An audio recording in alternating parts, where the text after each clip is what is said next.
ఓం శ్రీ గురుభ్యో నమ. అందరికీ నమస్కారం. ఈరోజు మనం సప్త తాళాల గురించి తెలుసుకుందాం. సప్త అంటే 7, తాళములు అంటే ఏంటో తెలుసుకుందాం. సంగీతంలో కాల గమనాన్ని కొలిచేటటువంటి దానిని తాళము అని అంటాం.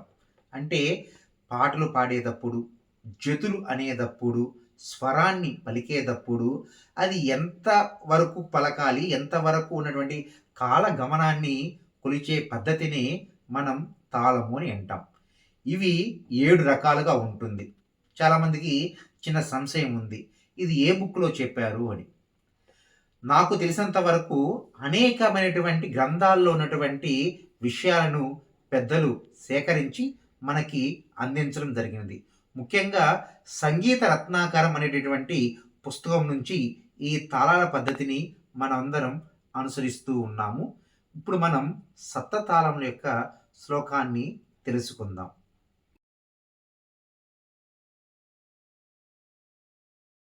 ధ్రువ మఠ్య రూపకస్య ఝంపే త్రిపుట ఏవ చ అటతాళేక తాళస్య సప్తతాళా ప్రకీర్తితాః. చాలామంది ధ్రువ మఠ్య అనేదాన్ని ధ్రువో మఠ్య అని కూడా చదువుతున్నారు. కొన్ని పుస్తకాల్లో కూడా నేను గమనించాను. పెద్దవాళ్ళు అడిగినప్పుడు ధ్రువో మఠ్య కంటే ధ్రువ మఠ్య అన్నదే కరెక్టు అని తెలిసింది. చాలామంది ఈ మఠ్య అనేటువంటి పదం పలకడం కూడా కొంచెం కష్టంగా ఫీల్ అయ్యి దాన్ని మత్య చేశారు. మత్స్యతాళం చేసేసారు. అది మత్స్యతాళం కాదు, మఠ్య అని చదవాలి. ధ్రువ మఠ్య రూపకస్య ఝంపే త్రిపుట ఏవ చ అటతాళేక తాళస్య సప్తతాళాః ప్రకీర్తితాః. ఇలా ధ్రువతాళము, మఠ్యతాళము, రూపకతాళము, ఝంపెతాళము, త్రిపుటతాళము, అటతాళము, ఏకతాళము అని తాళములు 7 రకాలుగా పెద్దలు చెప్పి ఉన్నారు.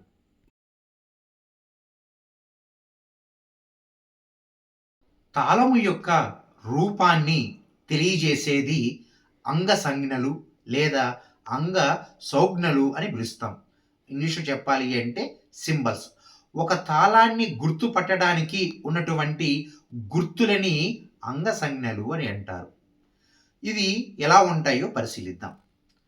ధ్రువతాళము ఒక లఘువు, ఒక ధృతము, 2 లఘువులు. మఠ్యతాళము ఒక లఘువు, ఒక ధృతము, ఒక లఘువు. రూపకతాళము ఒక ధృతము, ఒక లఘువు. ఝంపెతాళము ఒక లఘువు, ఒక అనుధృతము, ఒక ధృతము. త్రిపుటతాళము ఒక లఘువు, 2 ధృతములు. అటతాళము 2 లఘువులు, 2 ధృతములు. ఏకతాళము ఒక లఘువు. ఈ విధంగా అంగ సంజ్ఞల్ని గుర్తించడం జరిగింది. గురుగారు ఒక లఘువు అంటున్నారు, ఒక ధృతం అంటున్నారు, ఒక అనుధృతం అంటున్నారు. ఇది ఎట్లా మాకు అర్థం కాలేదు అంటే, లఘువు అంటే దెబ్బ కొట్టి వేళ్ళు లెక్క వేయటాన్ని లఘువు అని అంటాం. దీన్ని మన మామూలు భాషలో చెప్పాలి అంటే ఒక గీత. పిల్లలు 1 అంటున్నారు కదా, ఆ 1ని లఘువు అని పిలుస్తున్నాం. లఘువు అంటే ఇలా దెబ్బ కొట్టి ఫింగర్స్ని కౌంట్ చేయటం. ఎన్ని కౌంట్ చేయాలి అన్నది మళ్ళీ చెప్తాను మీకు నేను. ధృతము అంటే దెబ్బ కొట్టి చేతిని విసిరివేయుట కానీ, దెబ్బ కొట్టి చేతిని తిప్పుట కానీ దానిని ధృతము అని అంటారు. ఈ ధృతమునకు ఏ తాళములోనైనా, ఏ జాతిలోనైనా, ఎప్పుడొచ్చినా, ఎలా వచ్చినా ధృతము అంటే 2 అక్షరాలు మాత్రమే. 1, 2 ఇది మారదు. ధృతము అంటే 2, 1, 2 ఇది పిల్లలు గుర్తుంచుకోవాలి. తరువాత అనుధృతం. అనుధృతం కూడా ధృతం లాగే. ఎప్పుడు వచ్చినా, ఏ తాళంలో వచ్చినా, ఏ సందర్భంలో వచ్చినా అనుధృతము అని ఉంది అంటే అది ఒక దెబ్బ మాత్రమే. కేవలం ఒక దెబ్బ కొడితే దానిని అనుధృతము అంటాం. అంటే అరసున్నా. ధృతము అంటే నిండు సున్నా. చిన్నలకు అర్థమై చెప్పాలి అంటే లఘువు అంటే 1, ధృతము అంటే 0, అనుధృతము అంటే యు, హాఫ్ సర్కిల్. దీనిని ఈ విధంగా గుర్తుపట్టొచ్చు. గురుగారు మరి ధృతానికి 2 అక్షరాలని చెప్పారు. తర్వాత అనుధృతానికి 1 అక్షరం అని చెప్పారు. మరి లఘువుకి ఎన్ని అక్షరాలు? అంటే ఈ దెబ్బ కొట్టి వేలు లెక్క వేయటాన్ని లఘువు అన్నాం కదా! ఈ లఘువు జాతి మీద ఆధారపడి ఉంటుంది. ఆ జాతి అంటే ఏంటి? తెలుసుకుందాం.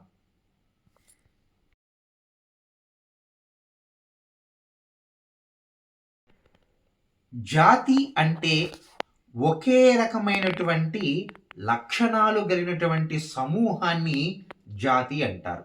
మనందరికి తెలుసు. మనుష్య జాతి, జంతు జాతి, పక్షి జాతి, ఆడజాతి, మగ జాతి.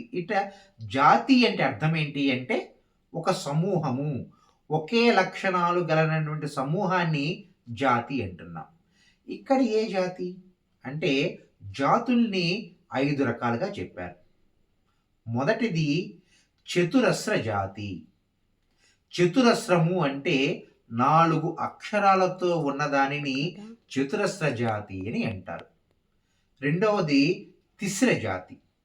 3 అక్షరాలతో ఉన్న దానిని తిస్ర జాతి అని అంటారు. మూడవది మిశ్ర జాతి. అంటే 7 అక్షరాలు కలిగినటువంటి దానిని మిశ్ర జాతి అని అంటారు. ఖండ జాతి అంటే 5 అక్షరాలు కలిగిన దానిని ఖండ జాతి అని అంటారు. సంకీర్ణ జాతి అంటే 9 అక్షరాలు కలిగినటువంటి దానిని సంకీర్ణ జాతి అని అంటారు. చాలామంది చిన్నారులకు డౌట్ రావచ్చు. అదేం గురుగారు ముందు చతురస్ర జాతి చెప్పారు, 4 చెప్పారు, తర్వాత 3 చెప్పారు, తర్వాత 7 చెప్పారు, 5 చెప్పారు అని. సహజంగా సంగీతంలో కానీ, నాట్యంలో కానీ, వాడుకలో కానీ ఏది ఎక్కువ ప్రాచుర్యంలో ఉందో దానిని చెప్పటం, దానికి ప్రాధాన్యత ఇవ్వటం మనందరికీ తెలుసు. ఉదాహరణకి నా దగ్గర చాలామంది పిల్లలు ఉంటారు. చాలామంది మొదట చేరిన పిల్లలు ఉంటారు. కానీ వాళ్ళలో ఎవరైతే బాగా చేస్తారో వాళ్ళ పేర్లు మనకి గుర్తు ఉంటాయి. వాళ్ళ పేర్లు ముందొస్తుంది. అట్లాగే ఇది కూడా అలాగే ఉంటుంది. ఎందుకంటే చతురస్ర జాతికి ఎక్కువ ఇంపార్టెన్స్ సంగీతంలో, నాట్యంలో. అంటే మనకి ఎక్కువగా తక్క దిమి, తక్క జెన్ను, తక్క దిమి అనేటటువంటి ఎక్కువగా వాడటం వల్ల మనం ముందుగా చతుస్ర జాతిని ఖచ్చితంగా చెప్పుకోవాలి. తరువాత తిస్ర జాతిని చెప్తాలి. మన నాట్యంలో ఏది వాడుకలో ఉంటే అదే. కాబట్టి అందుకే చెప్తున్నామంటే చతుస్ర జాతిని, తరువాత తిస్ర జాతిని, ఆ తరువాత ఎక్కువగా యూజ్ చేసేటువంటి మిశ్ర జాతిని, ఆ తరువాత తక్కువగా యూజ్ చేసేటువంటి ఖండ జాతిని, చాలా తక్కువగా యూజ్ చేసేటటువంటి సంకీర్ణ జాతిని ఇలా వరుస క్రమంలో చెప్పడం జరిగినది. చాలామంది తిస్ర, చతురస్ర, ఖండ, మిశ్ర, సంఖ్యని చెప్తారు. అలా చెప్పినప్పుడు చిన్న ప్రాబ్లం ఉంది. ఏంటి అంటే మనం 35 తాళాల పట్టిక వేసినప్పుడు ఈ పద్ధతి వల్ల చిన్న కన్‌ఫ్యూజ్ ఉంటుంది. కాబట్టి చిన్నారులందరూ జాతులు చెప్పేటప్పుడు ముందుగా చతుస్ర జాతిని మాత్రమే చెప్పాలి. చతురస్ర జాతి ఎలా పలకాలి చెప్తాను ఒక్కసారి. చెప్పాను. ఏం చెప్పాను అంటే ఒకే లక్షణాలు కలిగినటువంటి దానిని జాతి అంటామని చెప్పాం. చతురస్ర జాతి అంటే 4 అక్షరాలు. ఇప్పుడు నేనేమంటున్నానంటే త, క, ది, మీ. అదేం గురువుగారు అదే అనాలా? అలా ఏమీ లేదు. మనకి ఎలా వస్తే అనవచ్చు. సంగీతం వాళ్ళు దీన్ని స, రి, గ, మ అని పిలుస్తారు. కొంతమంది మృదంగం వాళ్ళు త, ది, తుం, నం అని పిలుస్తారు. మన నాట్యంలో మాత్రము త, క, ది, మీ అలా పలకొచ్చు. లేదా త, క, జె, ను. నువ్వు ఎలా పలికినా పర్వాలేదు. కానీ 4 అక్షరాలు మాత్రమే పలకాలి. మనందరికీ సహజంగా అలవాటు కాబట్టి నేను మీకు చూపిస్తున్నాను. ముందుగా దెబ్బ కొడుతున్నాను, వేలు లెక్క వేస్తున్నాను. ఇది లఘువు కదా! చతుస్ర జాతి అంటే 4 అక్షరాలు కదా! త, క, ది, మీ. ఇది లఘువు. ఇప్పుడు ధృతాన్ని ఎలా పలకాలి? అంటే 2 అక్షరాలు. మనం ఎలాగైనా పలకవచ్చు. కానీ మన నాట్యంలో పెద్దవాళ్ళ నుంచి వచ్చి సంక్రమించినటువంటి భాషలో మనం పలుకుతున్నాము కాబట్టి త, క. అదే 2 సార్లు వస్తే త, క, ది, మీ. ఎలాగైనా పలకవచ్చు. సహజంగా ఎక్కువగా త, క, త, క అని పలకటం మనందరం గమనిస్తూ ఉంటాం. మరి అనుధృతాన్ని ఎలా పలకాలి? అంటే ఇది ఒక అక్షరమే కాబట్టి త సరిపోతుంది. అంటే చతుస్ర జాతిలో ఉన్నటువంటి లఘువుని త, క, ది, మీ అని, తిస్ర జాతిలో ఉన్నటువంటి లఘువుని 3 అక్షరాలు కదా! దాన్ని ఎలాగైనా పలకొచ్చు. మనం పెద్దలు ఎలా పలుకుతున్నామంటే త, కి, ట ఎలాగైనా పలకొచ్చు. లేదు త, కి, ట అనొచ్చు. ది, కి, ట అనొచ్చు. తొం, గి, ట, నం, గి, ట ఎలా పలికినా తప్పు కాదు. కానీ 3 అక్షరాలు మాత్రమే పలకాలి. మరి మిశ్ర జాతిని ఎలా పలకాలి? అంటే చతురస్రము మరియు తిస్రం యొక్క కలయిక అంటే 4, 3 కలయిక మిశ్రం కాబట్టి తిస్ర జాతి 3, చతుస్ర జాతి 4 కలిపి చెప్తున్నాను. త, కి, ట, త, క, ది, మీ. లేదు గురువుగారు నేను 4 అంటాను. ఓకే. త, క, ది, మీ. త, కి, ట ఎలా పలికినా సరే దానిని మిశ్ర జాతి అని అంటారు. ఖండ జాతి అంటే 5 అక్షరాలు కాబట్టి త, క, త, కి, ట అని సహజంగా పలుకుతూ ఉంటాం. మరి సంకీర్ణ జాతి ఎలా పలకాలి? అంటే ఖండజాతి అలాగే చతుస్ర జాతిని కలిపితే సంకీర్ణ జాతి అవుతుంది కదా! ఇప్పుడు చూడండి. ముందు చతుస్ర జాతి వేస్తున్నాను. త, క, ది, మీ. త, క, త, కి, ట అంటే ఖండజాతిని మరియు చతుస్ర జాతిని కలిపితే అది సంకీర్ణ జాతి అవుతుంది. ఈ విధంగా జతుల్ని పలుకుతూ తాళంలో ఎలా వేయాలో ఇప్పుడు తెలుసుకుందాం.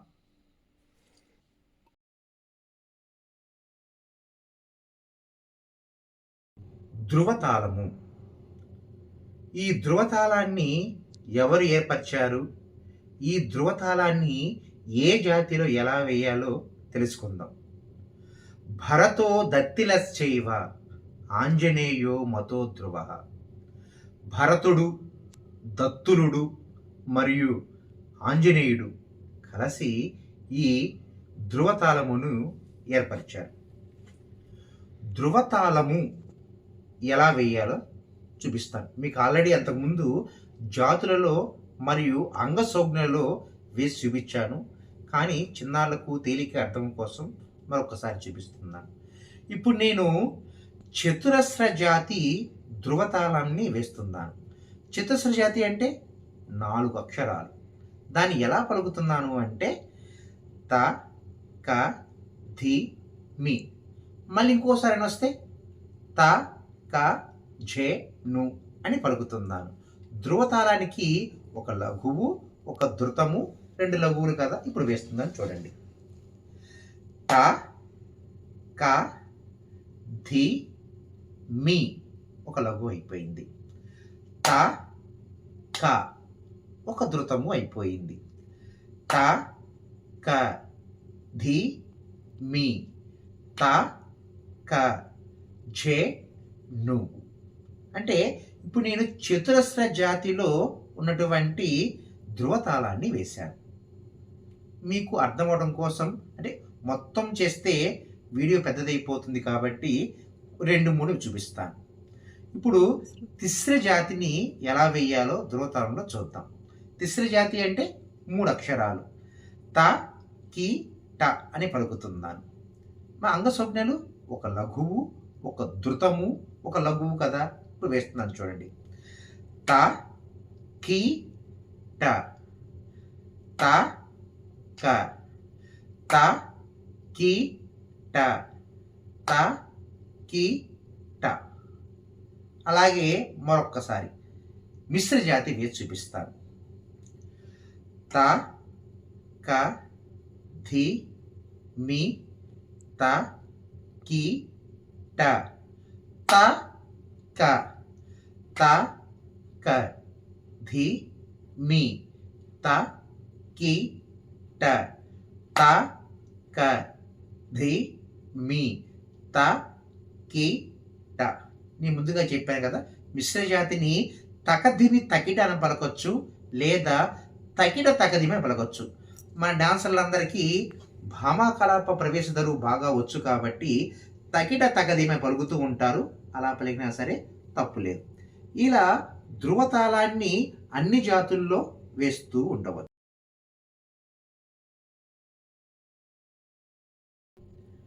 మఠ్యతాళము.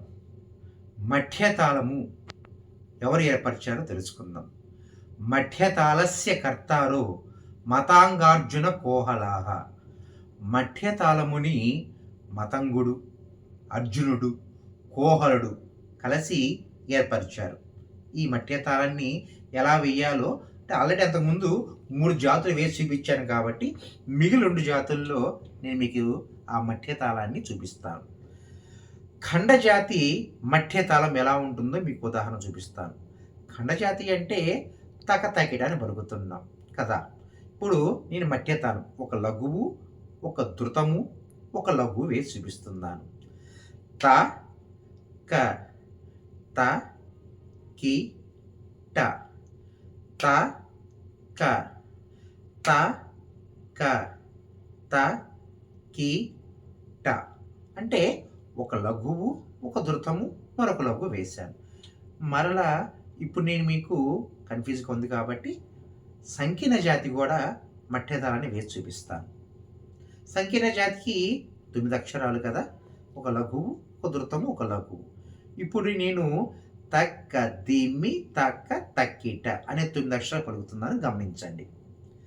త, క, ధి, మీ, త, క, త, కి, ట, త, క, త, క, ధి, మీ, త, క, త, కి, ట. ఇలా జాతిని పలకవచ్చు. చాలామందికి వచ్చిన సంశయం ఉంటుంది, ఎందుకు గురుగారు ముందు జాతుల్ని వివరించారు, తర్వాత అంగసంజ్ఞలను వివరించారు కదా, మరలా ఎందుకు చెప్తున్నారు, టైం వేస్ట్ అంటే. ఈ వీడియో చేయడానికి ప్రధాన ఉద్దేశం ఏంటంటే చిన్నారులకి తేలికగా అర్థమవడం కోసం కాబట్టి కొంచెం వీడియో కొంచెం ఎక్కువగా ఉన్నా సరే వివరంగా చెప్తూ ఉన్నాను. దాని చిన్నారులు చూసి నేర్చుకుంటారు.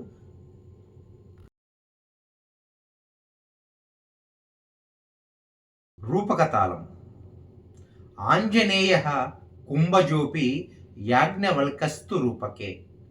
అంటే ఆంజనేయుడు, యాజ్ఞవల్క్యుడు, కుంభజోపి అంటే అగస్త్యముని, ఈ ముగ్గురు కలిసి రూపకతాళాన్ని ఏర్పరచటం జరిగింది. రూపకతాళము అంటే ఒక ధృతము, ఒక లఘువు అని చెప్పుకున్నాం. ఇప్పుడు ఒక జాతిలో ఒక రూపకతాళాన్ని వేసి చూపిస్తున్నాను. చతుస్ర జాతి రూపకతాళాన్ని మీ ముందు వివరిస్తూ ఉన్నాను. చతుస్ర జాతి అంటే 4 కదా, తకదిమి కదా. త, క ముందు ధృతం వచ్చింది కాబట్టి ముందు త, క చేసాం. తర్వాత లఘువు త, క, ధి, మీ. దీనిని చతుస్ర జాతి రూపకతాళము అని అంటారు.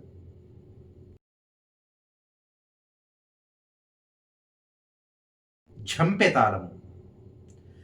నందీశో భరతో సౌనః ఝంపాయాం చైవ సప్తథ. అంటే నందికేశ్వరుడు అంటే మనందరి అభినయ నటించినటువంటి నందికేశ్వరుడు, దత్తులుడు, సౌనకముని వీరందరూ కలిసి ఈ జంపె తాళాన్ని ఏర్పరచటం జరిగింది. జంపె తాళానికి మిగతా వాటికి లఘువులు ధృతాలు ఉన్నాయి కానీ ఈ జంపె తాళానికి అనుధృతము అనేది ఉన్నది. అందువల్ల సంగీతాలలో అంటే స్వరజతులలో ఎక్కువగా ఈ జంపె తాళాన్ని యూజ్ చేస్తూ ఉంటారు. జంపె తాళం వస్తే వారికి తాళం మీద బాగా పట్టు ఉందని విద్వాంసులు ఎక్కువగా చెప్తూ ఉంటారు. ఆ జంపె తాళం ఎలా ఉంటుందో ఒక జాతిలో మీకు వేసి చూపిస్తాను. ఇందాక ఆల్రెడీ చతురస్ర జాతి చేస్తున్నాం కాబట్టి ఇప్పుడు తిస్ర జాతిలో నేను ఆ తాళాన్ని వివరిస్తాను. తిస్ర జాతి అంటే 3 అక్షరాలు, దాన్ని తగిడాన్ని పలుకుతున్నాను. అంగసంజ్ఞకలు ఒక లఘువు, ఒక అనుధృతము, ఒక ధృతము. లఘువుకి తిస్ర జాతి గారు 3 అక్షరాలు, అనుధృతానికి 1 అక్షరం, ధృతానికి 2 అక్షరాలు. త కి ట త త క. ఈ విధంగా తిస్ర జాతి జంపె తాళం ఉంటుంది.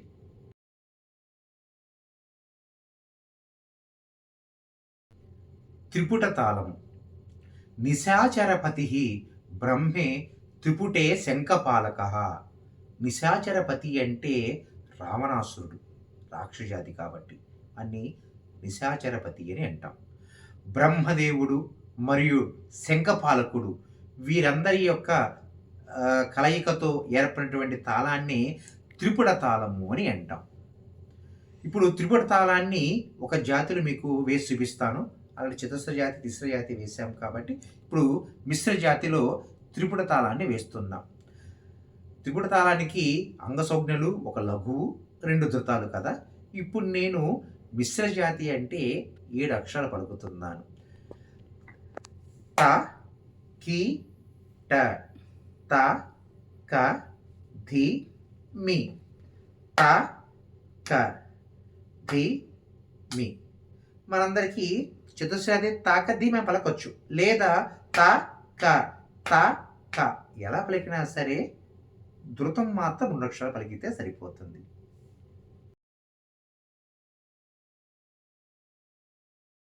తాళము. బలిహి కౌమార దేవేంద్రో అటతాళ సముద్భవ. బలిచక్రవర్తి, కుమారస్వామి, దేవేంద్రుడు కలిసి ఈ అటతాళమును ఏర్పరిచారు. అటతాళమును మీకు ఇప్పుడు ఖండజాతిలో వేసి చూపిస్తున్నాను. అటతాళమునకు 2 లఘువులు, 2 ధృతాలు కదా. ఖండజాతి అంటే 5 అక్షరాలు. దీన్ని తక తకిట అని పలుకుతున్నాను. త క త కి ట త క త కి ట త క ధి మీ. ఈ విధంగా అటతాళమును ఖండజాతిలో మనం వేసుకోవచ్చు.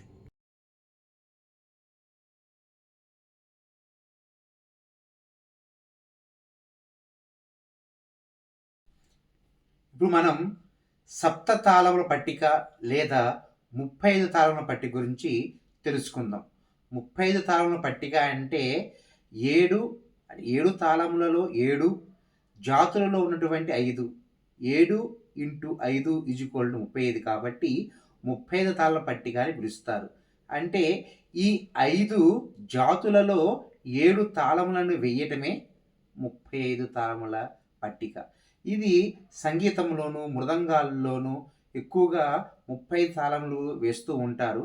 కానీ మన కూచిపూడి నాట్యంలో 35 తాళములకు అన్నిటికీ అంత ప్రాధాన్యత లేదు కాబట్టి మనం తక్కువగా యూజ్ చేస్తూ ఉంటాం. కానీ కనీసం ఈ 35 తాళాల పేరు తెలుసుకోవాలని పెద్దవాళ్ళు ఈ పట్టికని మనకి కోర్సులు ఏర్పాటు చేయడం జరిగింది. సర్టిఫికేట్ కోర్సులో ఎక్కువగా సప్తతాళములు మరియు 35 తాళాల పట్టికని వివరించండి అని చాలాసార్లు పరీక్షలో 25 మార్కుల క్వశ్చన్గా వచ్చింది. కాబట్టి చిన్నారులందరూ శ్రద్ధగా ఈ పట్టిక గురించి తెలుసుకోండి. ఇక్కడ నేను 7 తాళముల పేర్లు రచించాను. అంటే ధ్రువ, మఠ్య, రూపక, ఝంపే, త్రిపుట, అట, ఏక. ఇక్కడ వరుస క్రమంలో జాతుల పేరు రాశాను. అంటే చతురస్ర, తిస్ర, మిశ్ర, ఖండ, సంకీర్ణ. ఈ 5 జాతులలో ఈ 7 తాళములు వేస్తే ఎంత కౌంటింగ్ వస్తుందో ఆ కౌంటింగ్‌ని ఆ బాక్స్‌లో వేయటమే. అంటే చతురస్ర జాతిలో ధృవతాళమును వేస్తే ఎన్ని అక్షరాలు వచ్చాయో ఆ బాక్స్‌లో అన్ని అక్షరాలు వేయాలి. అంటే ఇప్పుడు మిశ్ర జాతిలో రూపక తాళం వస్తే ఆ బాక్స్‌లో ఎన్నొచ్చినాయో కౌంట్ చేస్తే అన్నీ వేయటమే. ఇలా ఒక్కొక్క బాక్స్‌లో ఆ జాతిలో ఉన్నటువంటి తాళములు వేస్తే కౌంట్ చేస్తే వచ్చేటటువంటి అక్షరాల కౌంటింగ్‌ని ఇక్కడ వేయటమే సప్తతాళాలు.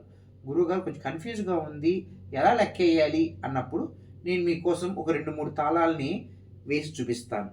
అంటే చతురస్ర జాతిలో ధ్రువతాళం వేస్తున్నాను. చతురస్ర జాతి అంటే 4 అక్షరాలు. ధ్రువతాళము అంటే అంగసంజ్ఞలు. ఒక లఘువు, ఒక ధృతము, 2 లఘువులు కదా! ఇప్పుడు వేస్తున్నాను చూడండి. 1, 2, 3, 4, 5, 6, 7, 8, 9, 10, 11, 12, 13, 14 ఇలా 14 వచ్చినాయి కదా! ఈ 14ని ఈ బాక్స్‌లో వేయటం జరిగింది. ఏ బాక్స్‌లో? చతుస్ర జాతికి ఎదురుగా ధ్రువతాళంలో ఉన్నటువంటి దాన్ని వేయటం జరిగింది. అలాగే మీకోసం తిస్ర జాతిలో ఉన్నటువంటి మఠ్య తాళంని వేసి చూపిస్తాను. తిస్రం అంటే 3, మఠ్య అంటే ఒక లఘువు, ఒక ధృతము, ఒక లఘువు కదా! ఇప్పుడు నేను వేస్తున్నాను చూడండి. తిస్ర జాతి 1, 2, 3, 4, 5, 6, 7, 8 ఏం చేశానంటే తిస్ర జాతిలో ఉన్నటువంటి మఠ్యతాళం ఎదురుగా 8 అనేటటువంటి నెంబర్ వేయటం జరిగింది. ఇక్కడ మిశ్ర జాతిలో రూపక తాళం వేసి చూపిస్తాను. మిశ్ర జాతి అంటే 7 అక్షరాలు, రూపక తాళము అంటే ఒక ధృతము, ఒక లఘువు కదా! వేస్తున్నాను చూడండి. 1, 2, 3, 4, 5, 6, 7, 8, 9 అంటే ఈ మిశ్ర జాతిలో రూపక తాళానికి 9 అక్షరాలు కాబట్టి ఈ బాక్సులో 9 వేశాను. అలాగే ఖండ జాతిలో జంపె తాళాన్ని ఒకసారి వేసి చూపిస్తాను చూడండి. ఖండ జాతి అంటే 5 అక్షరాలు. జంపె తాళము అంటే ఒక లఘువు, ఒక అనుధృతము, ఒక ధృతము కదా! వేస్తున్నాను చూడండి. 1, 2, 3, 4, 5, 6, 7, 8 అంటే ఖండజాతి జంపె తాళానికి 8 అక్షరాలు. కాబట్టి ఆ 8ని ఇక్కడ బాక్సులో వేయటం జరిగింది. త్రిపుట తాళం. త్రిపుట తాళాన్ని సంకీర్ణ జాతిలో వేస్తున్నాను చూడండి. 1, 2, 3, 4, 5, 6, 7, 8, 9, 10, 11 ఓకే. పర్లేదు కట్ చేసుకుంటా. ఇప్పుడు మనం త్రిపుట తాళాన్ని సంకీర్ణ జాతిలో వేద్దాం. సంకీర్ణ జాతి అంటే 9, త్రిపుట తాళము అంటే ఒక లఘువు, 2 ధృతములు కదా! 1, 2, 3, 4, 5, 6, 7, 8, 9, 10, 11, 12, 13 కాబట్టి ఇక్కడ 13 అనేటటువంటి నెంబర్ని ఈ బాక్సులో వేయటం జరిగింది. అంటే ఈ విధంగా ఒక తాళముని ఒక జాతిలో వేసినప్పుడు ఎన్ని అక్షరాలు వస్తాయో అన్ని అక్షరాలని బాక్సులో వేసుకుంటే సరిపోతుంది. ముఖ్యంగా ఈ పట్టిక ద్వారా నేను మీకు ఒక విషయం చెప్పాలనుకుంటున్నాను.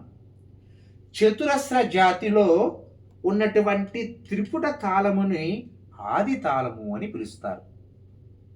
అంటే ఆది తాళానికి ఉన్నటువంటి మరొక పేరు చతురస్ర జాతి త్రిపుట తాళం.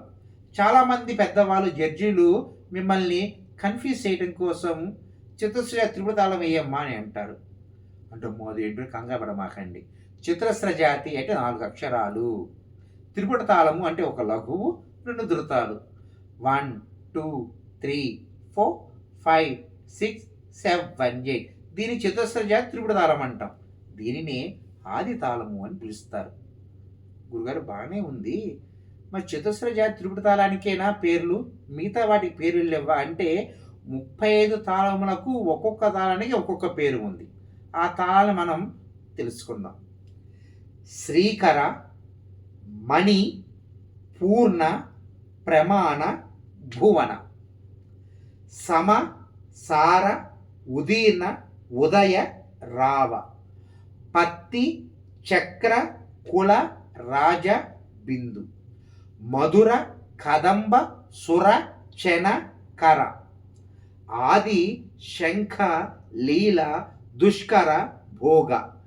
లేక, గుప్త, లోయ, విధల, ధీర.